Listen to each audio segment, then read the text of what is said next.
I'd like to give a really brief lecture today on the topic of lust, fidelity, emotional relationships. I think it's something that just about everyone out there struggles with in one way, shape, or form. And I think first to be aware, it's very normal to struggle in a marriage, in a relationship. I've been a priest for 16 years. I've been hearing this for a long time now in the confessional and spiritual direction.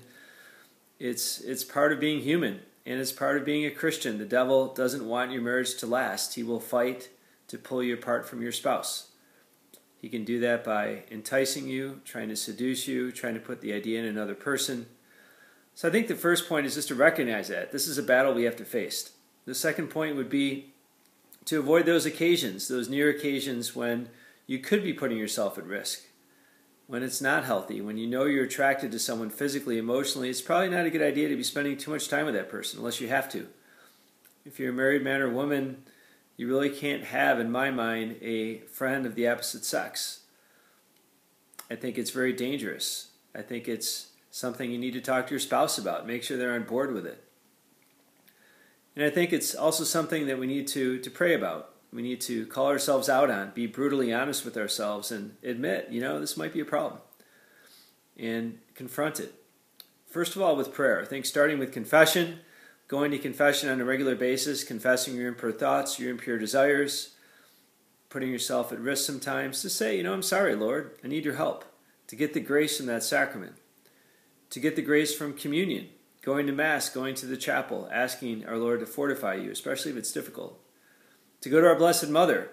I love the image of Mary crushing the serpent's head. If you pray a decade of the Rosary for greater purity, for greater fidelity, what a gift. What a gift that the Blessed Mother will give you. She'll intercede for you. She'll battle for you. She'll try to gain those graces you need to win that battle.